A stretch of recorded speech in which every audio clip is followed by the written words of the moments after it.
नमस्कार मंडळी, serial bye सीमा या माझ्या चॅनलमध्ये तुमचे मनापासून स्वागत करते. तर आज आपण बघणार आहोत सुना येती घर आहे 19 जूनचा एपिसोड रिव्ह्यू. तर कालच्या भागात पाहिल्याप्रमाणे आपण शिवनाथ आणि पद्माचे भांडण चालूच असते. शिवनाथ सांगत असतो, अगं कोणाचे वाटोळे हो असं म्हटल्यावर वाटोळं होत नसतं. जर या माणसांना जर 2 वेळचं खायला भेटणार असेल तर तुम्ही बिंदास बोला, शिवनाथाचं वाटोळं होऊ दे. तिथे दूधवाला दूध देण्यासाठी येतो. तर तो म्हणतो, शिवनाथ विचारतो त्याला, ए लेका दूध द्यायला कोणाच्या घरी आला? इकडच्या घरी दादा, 2 मिनटात आलोच. तर तो शिवनाथ सांगतो, अरे सायकल रेषेच्या इकडे, रेषेच्या त्या साईडला तुझी सायकल लाव. तर माणूस म्हणतो की अरे दादा 2 मिनटात आलो. तो म्हणतो, अरे तुझं दूध द्यायचं 2 मिनटाचं काम असेल, पण आमचं 25 वर्षाचं वैर आहे, त्यामुळे तर ही सायकल काढ आणि तिकडे लाव. भास्कर म्हणत असतो, सायकल जागेवरून हलवायची नाही, बघतो मी कोण काय करतं. तर शिवनाथ काय करतो, सायकलीला लाथ मारून सायकल खाली पाडतो. तर पद्मा आणि भास्कर रागाने बघतच असतात त्याच्याकडे. पद्मा, भास्कर आणि शिवनाथ एकमेकांना खुन्नस देऊन बघत असतात. तर इकडे उमा बाहेर आलेली असते आणि उमाने हे सगळं बघितलेलं असतं. उमाला खूप टेन्शन आलेलं असतं की पद्मा आणि शिवनाथमध्ये पुन्हा एकदा भांडण झाले. शिवनाथ उमाजवळ येऊन तिला हळूच सांगतो की त्या दूधवाल्याचे आपल्यामुळे नुकसान झाले आहे, तर उमा त्याला नुकसान भरपाई देऊन या. उमा बाहेर पैसे घेऊन जाते आणि दूधवाल्याला पैसे द्यायला लागते.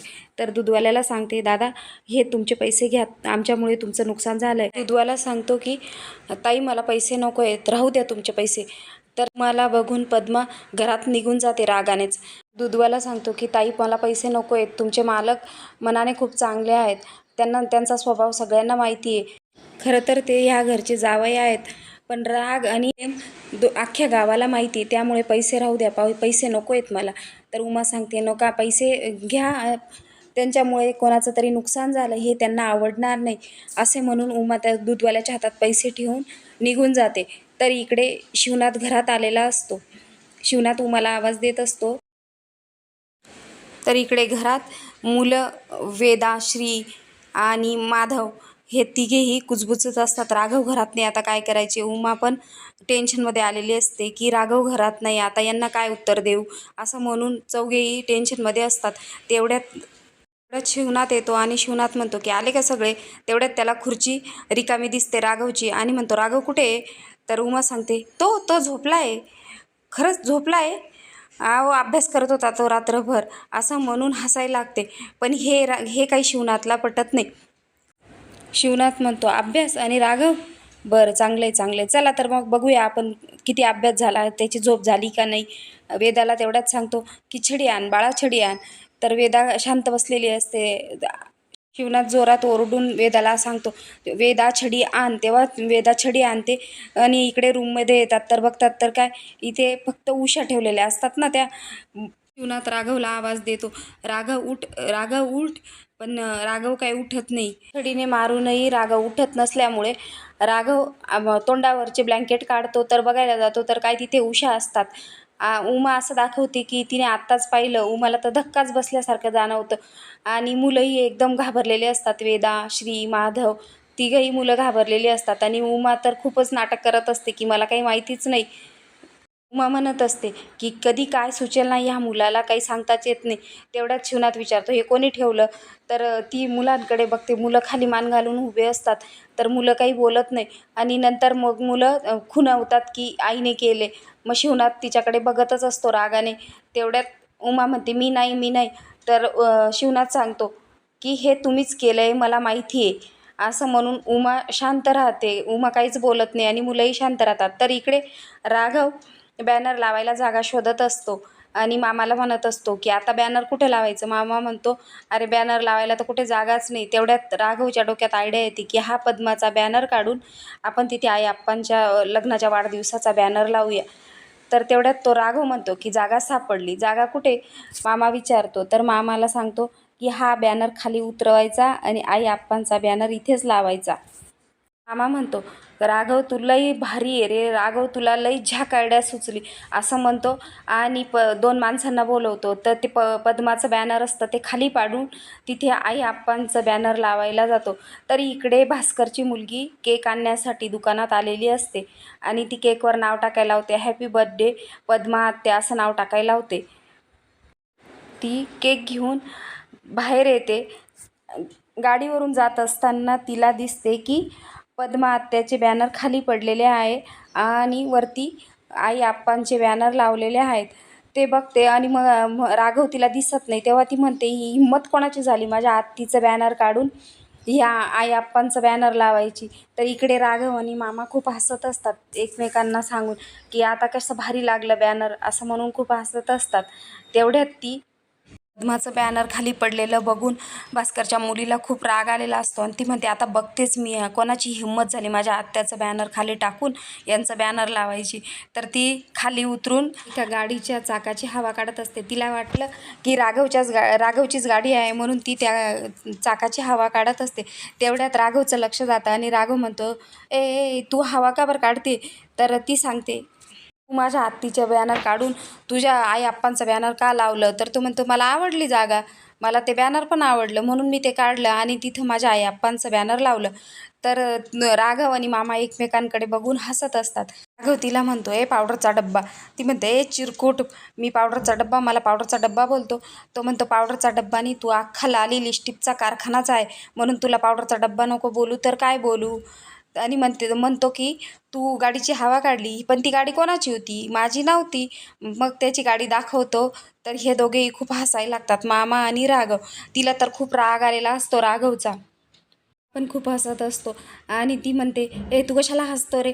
तर तो म्हणतो, राघव सांगतो की अगं तो कोण आहे तो कोण आहे? तो तुझ्या बापाचा सक्का चुलत भाऊ आहे ना. म्हणते की तो मी नाही त्याला काका बिका मानत, कारण तो तुझ्या घरात राहतो आणि म्हणून मी त्याला काका नाही मानत. तो कशाचा माझा काका? तर तो म्हणतो, अगं तुझ्या बापाचा सक्का चुलत भाऊ आहे, मग तुझा काकाच ना. तर त्याच्यामध्ये खूप वाद होत असतात.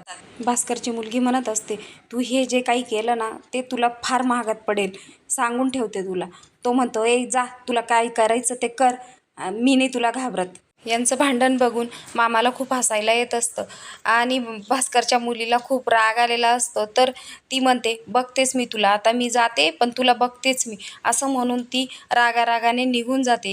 ते दोघेही एकमेकाला खुन्नस देत असतात आणि तेवढ्यात ती तिथून निघते. राघव पण घराकडे यायला निघालेला असतो. तर इकडे शिवनाथ विचारत असतो, राघव कुठे गेला?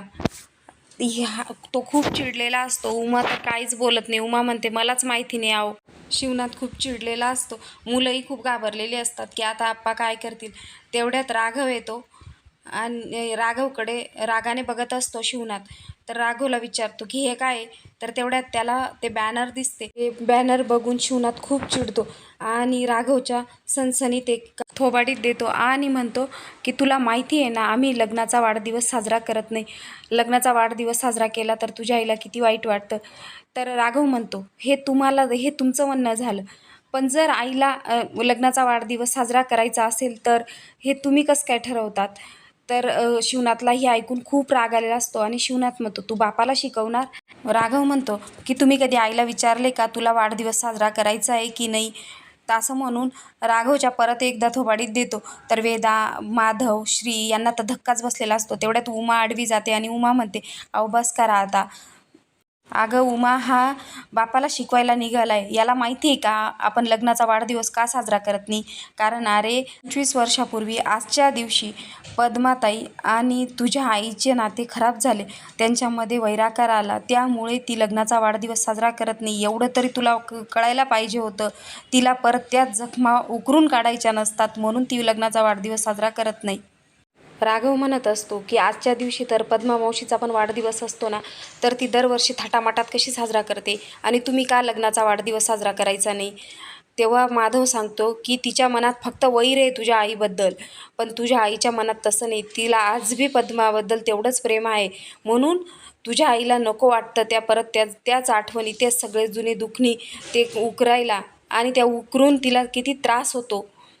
राघव म्हणतो की तुम्ही आईला विचारलं का कधी? आईला विचारा ना, तिला लग्नाचा वाढदिवस साजरा करायचा आहे का नाही? तर शिवनाथ उमाकडे बघत असतो. उमा काहीच बोलत नाही. उमा शांत असते. उमाला काहीच सुचत नाही काय बोलावं काय नाही.